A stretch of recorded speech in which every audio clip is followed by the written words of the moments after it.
Assalamualaikum warahmatullahi wabarakatuh. Perkenalkan, nama saya Nauka Faihal Dahira dari kelas Indralaya dengan nomor 06 02 128 42 42908. Nah, pada hari ini saya ingin menyampaikan analisis mengenai buku teks kompetisi berbahasa Indonesia kelas 12 untuk SMA atau MA. Nah, pada analisis buku ini saya menggunakan teori BSNP, yaitu Badan Standar Nasional Pendidikan. Nah, dari kedua aspek, yaitu aspek penyajian dan geografikaan. Nah, sebelum menjelaskan dua aspek tersebut, saya ingin menunjukkan identitas buku yang akan saya analisis, yaitu dari judulnya ada kompetisi berbahasa Indonesia kelas 12 untuk SMA dan MA. Nah, buku ini diterbitkan oleh Erlangga pada tahun 2024. Ditulis atau disusun oleh tim edukatif yang terdiri dari Dr. Andes Lurusmianto MPD, Dr. Andes Imam Taufik MPD, Dr. Wakono MPD, Dr. S. Prasetyo Utomo, dan Dr. Maruf Malfruki MPD. Nah, buku ini secara umum ditujukan untuk memfasilitasi kompetisi berbahasa Indonesia kelas 12. Seperti yang saya bilang tadi, saya akan menganalisis buku ini dengan menggunakan aspek dari BSNP atau Badan Standar Nasional Pendidikan. Nah, kedua aspek tersebut yaitu kelayakan penyajian dan juga kelayakan geografikaan. Nah, dari kelayakan penyajian sendiri berarti itu menganalisis bagaimana isi buku tersebut. Nah, yang pertama yaitu peruntukan penyajian materi.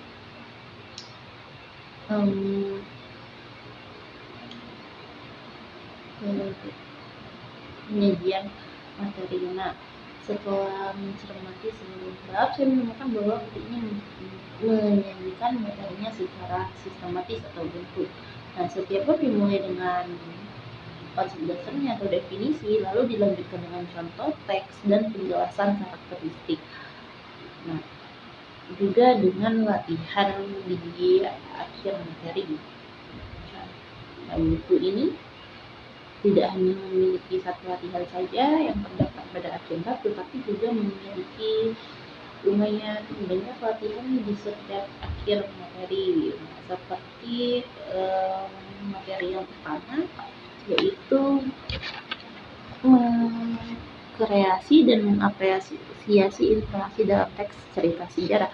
Nah, ini materinya tidak hanya sampai sebaris saja, tetapi sudah memiliki kegiatan individu satu. Jadi siswa tidak hanya mendapatkan materi saja, tetapi juga bisa mengulangnya kembali. Lalu penjelasan instruksi latihan. Dan latihan di sini menurut saya juga lumayan banyak, tidak hanya sebatas pilihan ganda ataupun esai, tapi juga terdapat beberapa latihan yang lain, sehingga mungkin siswa juga tidak akan bosan saat mengerjakan soal seperti pilihan ganda dengan banyak jawaban, yang lebih dari satu jawaban.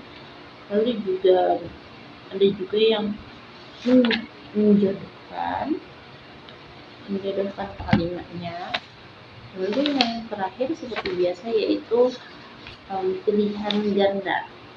Nah, ada juga tentang benar salah. Ada juga soal latihan yang menggunakan benar salah untuk menjawabnya. Nah, lalu kemudian ada juga rangkuman dan refleksi. Nah, setiap bab itu memiliki rangkuman yang merangkum poin-poin penting secara singkat namun informatif. Contohnya seperti pada bab 1 ini terdapat rangkuman yang menjelaskan apa itu infografik, manfaat yang didapat jika menggunakan infografik, langkah-langkah menyusun teks, langkah-langkah menyusun teks, lalu ada juga teks deskripsi. Pengertian dari teks deskripsi yang termasuk juga di materi bab 1. Lalu ada langkah-langkah menyusun teks deskripsi. Lalu kembali lagi nanti dia setelah dari deskripsi yang berhubungan sama infografi tadi, ya, dia akan menjelaskan langkah membuat infografi. Nah, dan juga ada bagian refleksi diri yang membantu siswa untuk mengevaluasi pemahaman mereka setelah mempelajari bab tersebut. Biasanya refleksi ini ada di samping proyek atau kerja kelompok untuk para siswa. Nah, refleksi diri ini sendiri itu memiliki beberapa pertanyaan, seperti apakah pembelajaran kali ini menyenangkan, bagaimana suasana saat pelajaran berlangsung, lalu apakah siswa sudah menguasai materi dalam bab ini. Nah, untuk mengetahuinya mereka diminta untuk melengkapi ini, yaitu ada yang dimuat dalam teks cerita sejarah tadi itu menandakan apakah mereka menyimak pelajaran yang sudah disampaikan oleh guru. Lalu langkah untuk mengevaluasi informasi. Nah, ini menunjukkan apakah mereka tadi membaca buku cetak ini baik itu di rumah atau di sekolah. Lalu juga memang berusaha untuk komunikatif mereka sesama siswa, dan juga menulis sebagai bentuk pengulangan kembali dalam bentuk kutipan atau tulisan. Nah, lalu ada juga buku yang keempat yaitu dukungan pembelajaran yang berpusat kepada peserta didik. Nah, buku memberikan banyak aktivitas yang melibatkan diskusi kelompok, kerja kelompok, dan proyek kecil. Contohnya seperti pada tugas praproyek ini. Praproyek ini sudah dikasih apa judulnya, tujuannya, dan deskripsi tugasnya. Lalu untuk pengerjaannya juga, langkah-langkah pengerjaannya sudah tercantum semua di dalam sini. Berapa jumlah kelompoknya, apakah judul yang akan dipilih untuk tugas ini, lalu bagaimanakah cara menyajikan hasilnya. Nah, hal ini dapat memperlihatkan bahwa buku ini mendorong pembelajaran aktif, kolaboratif, dan berbasis pengalaman. Lalu yang terakhir yaitu relevansi materi pada masa kini. Buku ini juga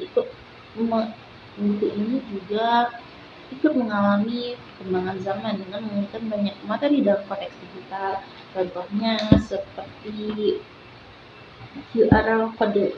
Di buku ini banyak ditemukan QR code, ada yang untuk mengakses video pembelajaran, ada juga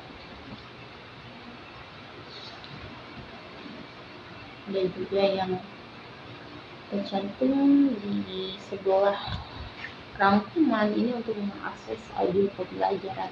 Lalu yang terakhir, pada QR ini digunakan untuk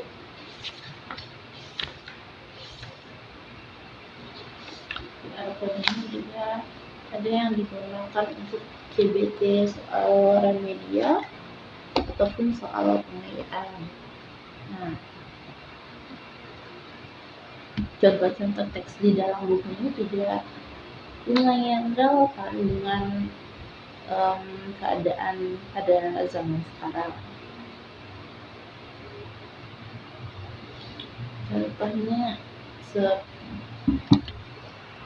Contohnya seperti pembahasan tentang internet, yaitu MWPS yang sekarang saat ini sudah bisa kita gunakan.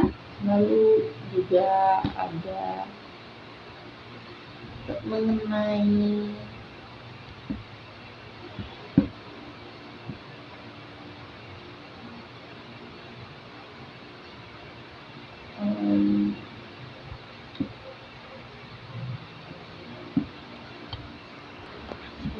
peran sekolah pada masa kini. Nah, lalu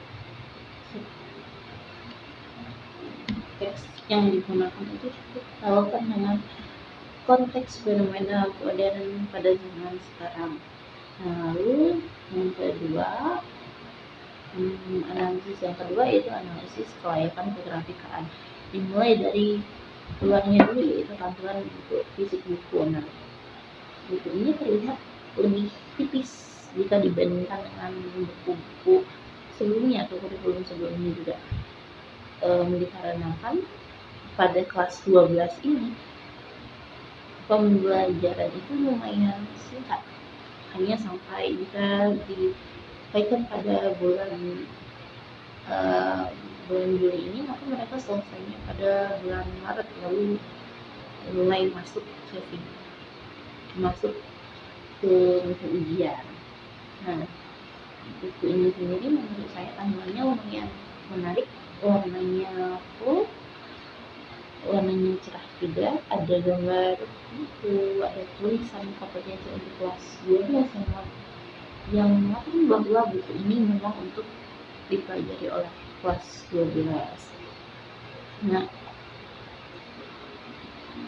lalu di ujungnya juga terdapat tentang kurikulum Merdeka yang menandai bahwa buku ini adalah terbitan dari kurikulum Merdeka. Kemudian lalu untuk tipografi buku ini jelas dan mudah dibaca, tulisannya pun juga tidak terlalu berdekatan atau tidak terlalu jauhan. Ini masih sangat bisa dibaca. Walaupun juga ini memudahkan untuk guru-guru yang mungkin sudah berumur. Ini sih untuk tulisannya itu lumayan jelas. Lalu tentang dari ilustrasi dan gambar, nah ini ada ilustrasi dapat juga dari menu ataupun marker via HP. Ini gambarnya juga tidak kabur, gambarnya sangat jelas, walaupun menurut saya kurang berwarna. Nah, ada juga gambar kinerja Bintara dengan patung dan juga mengatakan, nah, gambar ini tidak hanya sekedar gambar saja, tapi juga dijelaskan apa sih yang dimaksud dari gambar ini. Contohnya seperti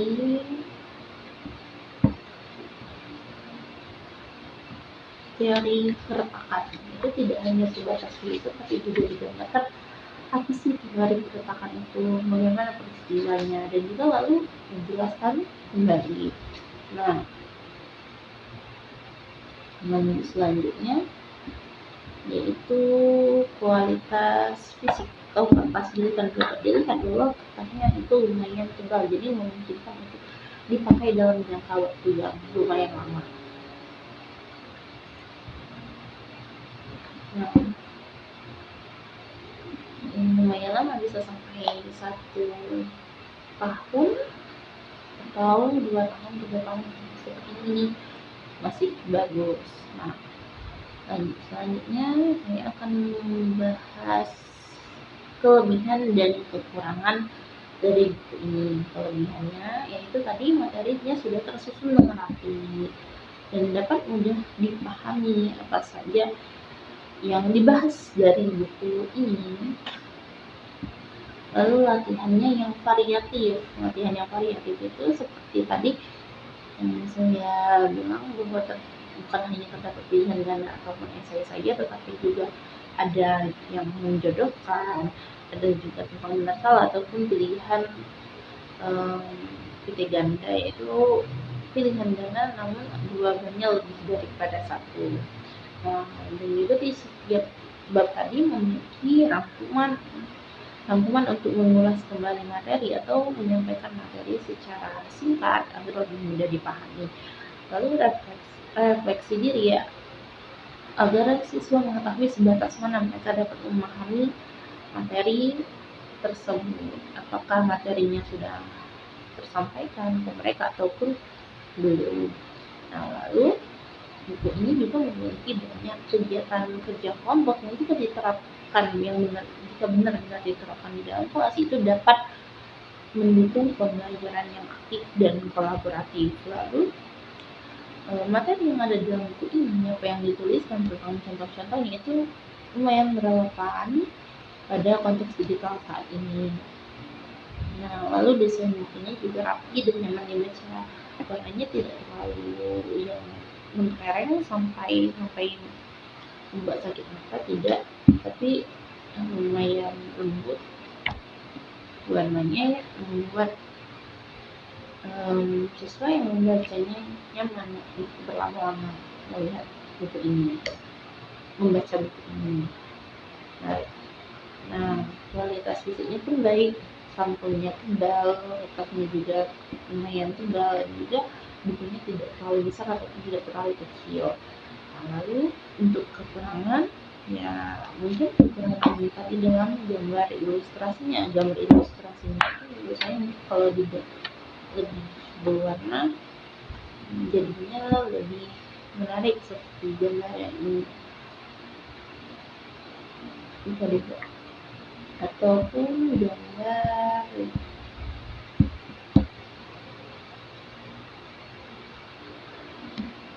yang seperti ini.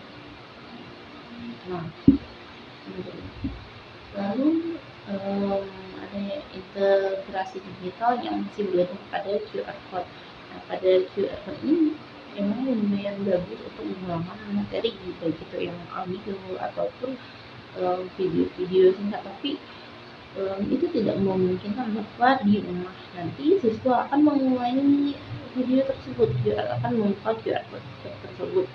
Sedangkan terkadang di sekolah juga masih melarang untuk siswanya membawa handphone. Nah, itu mungkin bisa menjadi hambatan. Kalau mengenai QR code mungkin sesuai dengan kebijakan dari sekolahnya sendiri mau bagaimana. Nah, lalu baik, lalu untuk kesimpulannya, secara keseluruhan buku ini sangat layak digunakan berdasarkan indikator BSMP.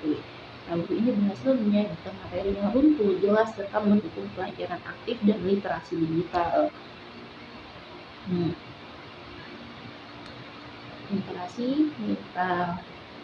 Baik, sekian penjelasan dari saya mengenai analisis BSMP dalam dua aspek tadi, yaitu kelayakan penyajian dan kelayakan kegrafikan, mengenai buku kompetisi berbahasa Indonesia kelas 12 untuk SMA atau MA ini. Semoga apa yang saya sampaikan bermanfaat. Terima kasih. Wassalamualaikum warahmatullahi wabarakatuh.